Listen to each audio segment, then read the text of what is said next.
Hello. അപ്പോൾ ഇത് കുറേ ദിവസം മുന്നേ എടുത്തൊരു വീഡിയോ ആണ് കേട്ടോ. അപ്ലോഡ് ചെയ്യാൻ വേണ്ടിയിട്ട് വൈകി. അപ്പോൾ വീട്ടിൻ്റെ അടുത്ത അമ്പലത്തിൽ ചേച്ചിയുടെ കുട്ടിക്ക് ചോറ് കൊടുക്കാമെന്ന് പ്രാർത്ഥിച്ചിട്ടുണ്ടായിരുന്നു കേട്ടോ, പരിയമ്പട്ടിക്കാവിൽ. അപ്പോൾ ചേച്ചി ഏട്ടനും പിന്നെ ചേച്ചീൻ്റെ കുട്ടി സാനുക്കുട്ടി ഞങ്ങളൊക്കെ പാടായിട്ടോ പോയത്.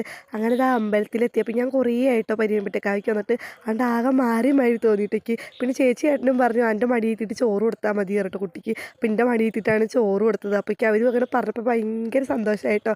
അങ്ങനെ ചോറ് കൊടുത്ത പ്രസാദം ഞങ്ങൾ കഴിക്കുക കേട്ടോ. അപ്പോൾ സാനുക്കുട്ടിക്ക് ആദ്യം ഞാൻ കുറച്ച് കൊടുത്തപ്പോൾ സാനുക്കുട്ടി വേണ്ടാട്ടോ, ഒറ്റ തലയിരിക്കില്ല കേട്ടോ. പിന്നെ ഞാൻ കഴിച്ചു നോക്കി, നല്ല ടേസ്റ്റ് ഉണ്ടായിരുന്നു കേട്ടോ. പായസം കുറച്ചേ കിട്ടിയുള്ളൂ, നല്ല ടേസ്റ്റായിരുന്നു. പിന്നെ ഞങ്ങൾ തൊഴിലൊക്കെ കഴിഞ്ഞിട്ട് ഓട്ടോ വിളിച്ചിട്ട് നേരെ വീട്ടിലേക്ക് തിരിച്ചു. പിന്നെ അന്നത്തെ ദിവസം ചേച്ചീൻ്റെ മൂത്ത കുട്ടിയുടെ ബർത്ത്ഡേയും കൂടി ആയിരുന്നു കേട്ടോ. അപ്പോൾ വീട്ടിൽ വെച്ചിട്ട് ഒരു കുട്ടി സെലിബ്രേഷനും കൂടി ഉണ്ടായിരുന്നു, കേക്ക് മുറി. അപ്പോൾ കുട്ടീസ് എല്ലാവരും പാടെ കൂടിയിട്ട് കേക്കൊക്കെ മുറിക്കലൊക്കെ ആയിരുന്നു കേട്ടോ. നല്ല രസമായിരുന്നു കേട്ടോ എല്ലാവരും പാടെ കൂടി ഇപ്പോൾ വീട്ടിൽ.